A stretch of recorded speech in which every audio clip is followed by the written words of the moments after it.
about 9 a.m. We're here at MetLife Stadium, and is Eli Tomac going to be riding under this truck right here behind me?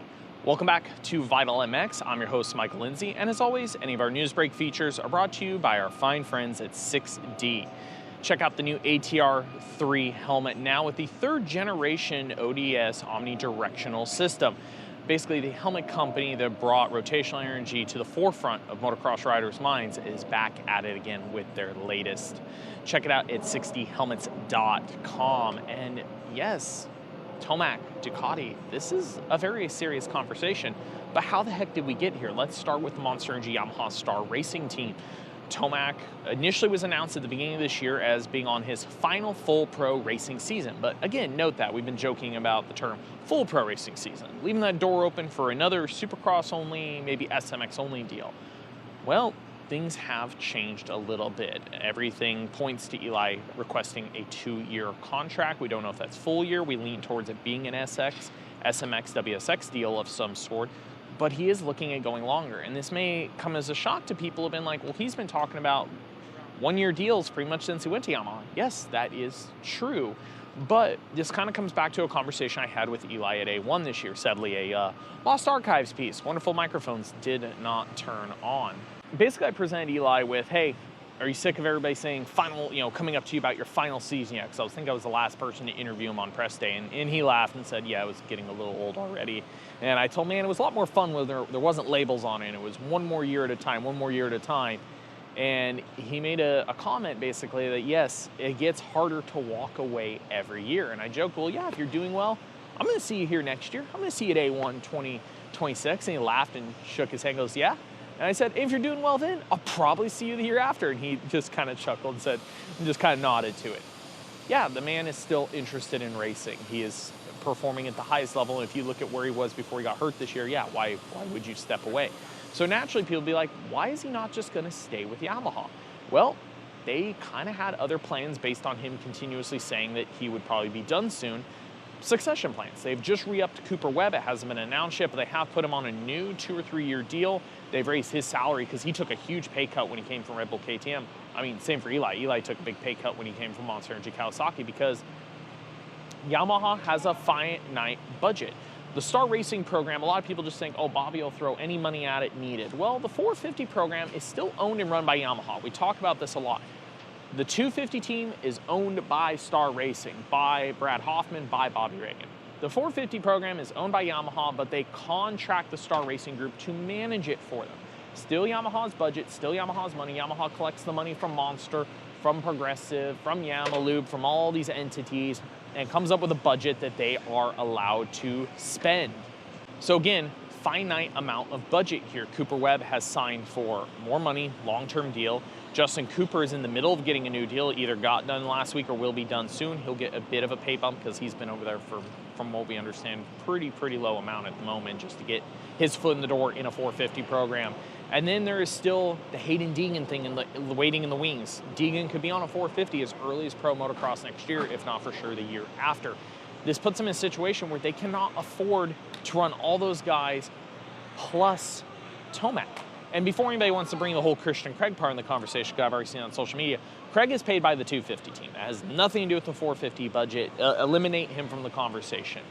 You're basically looking at Cooper Webb, Justin Cooper, Deegan, and Tomac in this conversation. So the room just isn't there at the moment.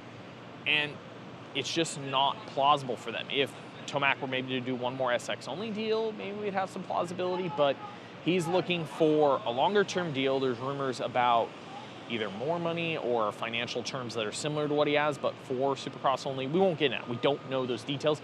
Eli isn't at the races right now. We can't even ask him on press days, where he's at. Basically, the parts we know is he wants a longer-term deal. Yamaha's got too much going on. So negotiations have sort of, in a sense, fallen apart. They've gone the wayside. So the rig behind me has turned out to be the most plausible option that we've heard. But there's a couple others. There is talk of a Triumph situation, and there's talk of maybe a Red Bull KTM situation, but we will get into those. Starting with Ducati, why is this the one being talked about the most? Because it seems like extreme silly season BS, but it's not. And part of it is, it's like coming home for Eli. A lot of people forget that he wore Troy Lee Designs gear as an amateur all the way up to the time he turned pro. And then for Ducati, the professional supercross side of the team, or this professional racing program, the bike is being developed with the Factory Connection group. Basically, Ziggy that owns FC has been contracted by Ziggy that owns Factory Connection has been contracted by Ducati to bring in a team and help develop the bike for Supercross.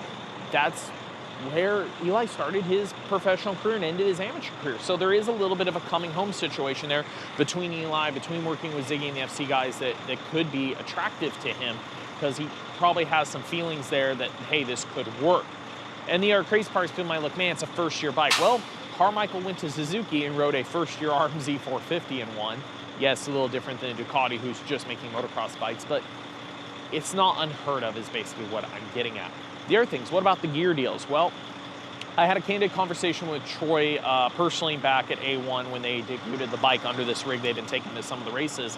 And I threw that to him, like, man, what about a Roxon? What about a Tomac? What about these guys that are not in Troy Lee Designs gear? What will you do? And he said he was aware to get that top-level guy to really race for a 450 Supercross championship, he was going to have to bend on that a little bit. He did comment he was hoping to find somebody he could maybe do something collaborative with, but he understood that they may not be in Troy Lee Designs gear. Eli is a better fit there than, say, like Ken Roxon was rumored. Kenny's in a long-term Fox deal. Eli's in Alpine Stars, and Alpine Stars is known for doing a lot of collaborations in their gear, a lot of custom one-off gears. And Gabrielle, that owns Alpine Stars, and Troy, that owns Troy Designs, are pretty close, and they do a lot of stuff together already. and Alpine Stars has also been a sponsor of Troy's team for years on the boot side of things. So again, there's similarities there that could work. There's things that could work together. Heck, even right over my shoulder here, PPG, the paint group. They've been a personal sponsor of Eli's forever. It's on his jersey. Like, there's just a lot of little things here that point to, hey, we could make a deal happen. But it ultimately depends if Eli likes the bike. So this comes down to some of the confirmation. Ducati had a meeting at COTA, at Circuit of the Americas, with the European side, with the American team, some of these partners, and a few things were confirmed in that meeting. This team will be sponsored by Red Bull. This will be a Red Bull TLD Ducati, something of that thing. So that's also something we got to touch on in a second. Also, we do know from a meeting and some of the talks there that the U.S. Supercross development program is a bit behind schedule. The bike got here months later than it was supposed to. It just got here. So they're on a time crunch if they were to make A1, and there is a little bit differing opinions there. Some people in the group don't want to push and hardcore say we have to do A1, let's get the bike good, let's not worry about it. But then there are others in the group, they're like, hey, we have these commitments now with big sponsors. We have the potential of a Tomac. Like, we kind of need to try to make this happen. So we'll see over the next few weeks how that develops, because naturally somebody like Eli is not going to sign here unless he tries the bike. Heck, he avoided re-signing at Yamaha one year until they let him try the updated bike. He's going to try it first and make that decision. So what I just touched on, Red Bull. Well, Eli's been a monster athlete for coming up on probably almost 10 years now. Yeah, a lot of Eli's options, or at least 2 of the 3 we're going to talk about here, involve him switching to Red Bull, whether he does this TLD Ducati thing, or if he were to somehow end up at Red Bull KTM, he would be switching alliances and becoming a Red Bull athlete at the tail end of his career. So again, Ducati, who else would maybe be here? We always say it, Justin Barcia looks as the most likely scenario. The Roxon thing has definitely gone part of the wayside, because ultimately this is Troy Lee's team with Ducati partnership. Troy really is pushing for Eli. Seems like Kenny has started talking to the HEP guys about another 2-year extension. He seems very happy there. The other things we don't know about this Ducati situation, or any situation Tomac is working on, is, again, what he would race. We lean towards him doing an SX, SMX, WSX only deal. We don't think Pro Motocross is in it, but we also don't know if any of the teams talking to him would require him to do Pro Motocross. Ducati would have another rider in Barcia, so that wouldn't be a big deal. Red Bull KTM would have another rider in Aaron Plessinger. The last one is the Triumph Racing Factory Squad. He might be their only 450 guy if that were to happen, so we don't know if that would be in the cards. So let's move on to what I would consider maybe the second most likely is Red Bull KTM. Yes, if Sexton is to depart to Monster Energy Kawasaki, and I know people keep saying it's done, it could be, but every source I have points towards it will not be decided to the end of Supercross, so we're going to leave this as a maybe for now. If Chase is to leave to Monster Energy Kawasaki, KTM might be able to make it happen. It's just as simple as that. They could put together a deal. It's proven Again, there would have to maybe be similar stuff to what Chase is running with fork, with KYB components, things that Eli would require, but I think they'd be able to make it work. The last is, what about Triumph? Now this comes down to the Triumph. People at Triumph in the racing team on the US side, on the British side, have all told us, like, hey, we're not in the position to hire somebody like an Eli coming out of the gate. However, you don't say no when that opportunity arises. Eli comes to you and says, hey, I want to try the bike. Jeremy Coker's over there now. That's who he worked with at Stars for years. He comes to Coker and says, hey, I want to try your motorcycle. This summer, they lined up. He rides the bike for 5 laps. A rider of that caliber knows in a couple laps if they're into it. He rides that bike, 5-6 lap, pulls off and says, I want to do a deal. They're going to make it happen. It's not going to be what they maybe want or the plan, but when that situation arises, that's the kind of thing you do what you have to do to make it happen. So again, it's not the primary. I don't know if they're really pushing for it to happen, but if that test were to come together, if that conversation ends up furthering, it's something they have to consider. Again, they aren't really looking for a big name 450 guy. Their primary option right now is to just move Jordan Smith up for the first year, because they still feel like the whole walk before you run. They're still getting the 250 program up and running at what they consider a full capacity in terms of development, equipment, getting it dialed, and they still got to get there with the 450. So they don't want to take that step, but it might be plausible. Again, as shocking as it might sound, this Ducati thing behind me is potentially the most likely. So, but the scenario is, Eli, a lot of relationships here that would work. Some sponsorship, some old friends, some old racing colleagues that would make this a workable scenario for him, that would make him comfortable giving this a shot.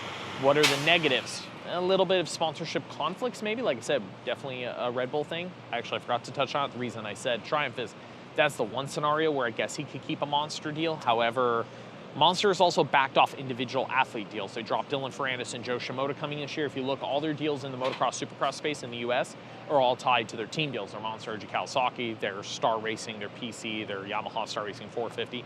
All the Monster deals are tied to that now. So that would create an individual deal for Eli, which would be backstepping against the moves they made, but it's Eli. They would also make it happen if they could. But again, I think the more likely scenario is he ends up on Red Bull, because this will be a Red Bull team sitting here behind me. Troy will continue his long-standing partnership with Red Bull, and Red Bull will have a lot of branding against the athletes here, which again works for like a Barsha super easy at this point, because he's been with them for a couple years now. Although he had to depart to Rockstar for 1 year, he would go back with Troy for Rocks, and it would be natural. But for Eli, it would be different.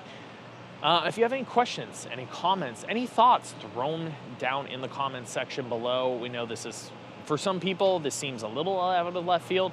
It just seems like crazy, silly season talk, but we're not joking. This honestly looks like the most plausible scenario at this point.